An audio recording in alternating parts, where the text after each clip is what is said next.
Northwest Conference.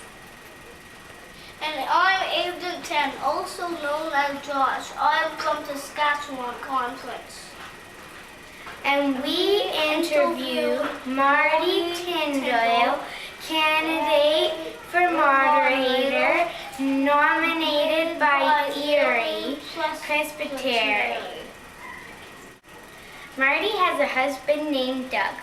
She has no pets, but she does have one outdoor cat named Solo at her work. She loves to hike and cycle. She loves cheesies. Her favorite food color is green. If she had a superpower, she would like to fly. Her favorite ice cream is maple walnut. Finally, we found out that she loves music from Iona,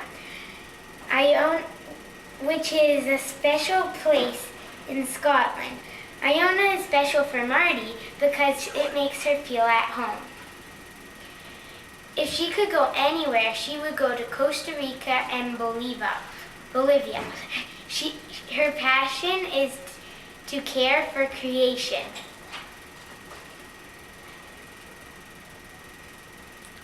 And she could go cross-eyed, and she proved it. Mardi could be your next moderator.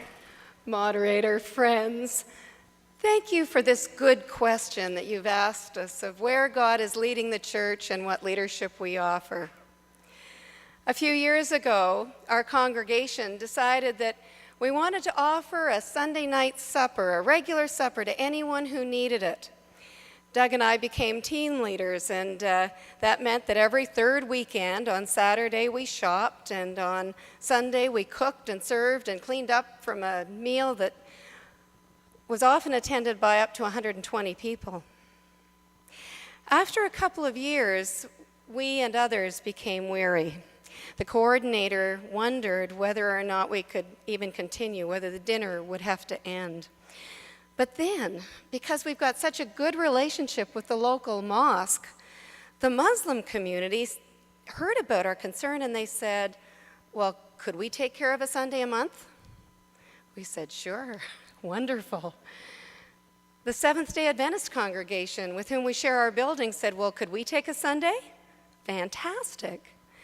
Then the Sikh community called, and the coordinator phoned Doug and me, and she said, hey, take a year off. We don't need ya. For me, it was a powerful reminder of the reality of God's abundance and of how easily we are distracted by the appearance of scarcity that moves us from faith to fear. The paradox, as Parker Palmer says, is that when we think that something is scarce, we tend to behave in ways that create scarcity. But if we act as if we believe in the abundance of whatever it is, we create the conditions that help to generate abundance. And when we do this as community, the power that flows through us is almost unbelievable. It's not magic, and this is not Pollyanna, and please don't confuse it with the notion that Jesus rewards us with stuff, or that our ambitions can be limitless, because indeed our greatest challenge is to live within the realities of natural limits in God's creative order. And we have to learn to live within those natural limits for the sake of life itself. It does mean that we take seriously, that we trust that Jesus meant it when he said, I have come that they might have life and have it abundantly. I see so many examples, working with the Francis Sandy Center to offer listening circles at times of tension in our community between First Nations and others. Listening to God's call about the greening of 5 Oaks and seeing the amazing partnerships and results of that. I believe that God is calling us to discover the abundance that is possible when we gather in community and listen deeply to Spirit, to creation, and to one another. Given the character of the United Church, we are called to resist the temptations of empire that separate, control, conquer, subdue. Instead, we are called to gospel directions, to gather, to liberate, to nurture, to celebrate. We are called to refuse the false choices between contemplation and action, between praying and doing, because we know that if we are to live the abundant life in Christ, action requires contemplation. Contemplation requires action. If we only breathed in or only breathed out, we would die. Worship and work together are the breath of our identity and our integrity. My style of leadership is both contemplative and active.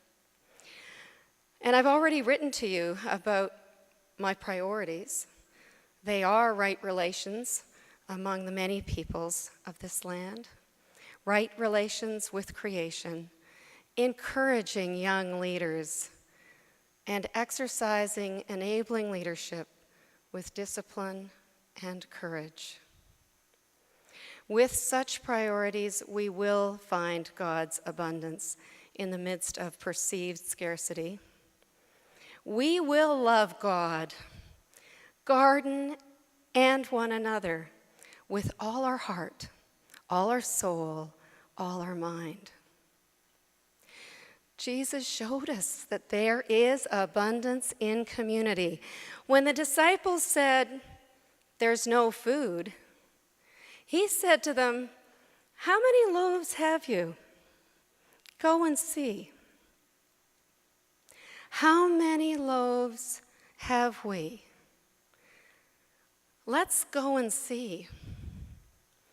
Everyone here and everyone in our blessed church across Canada and around the world has gifts to offer to God's abundant healing.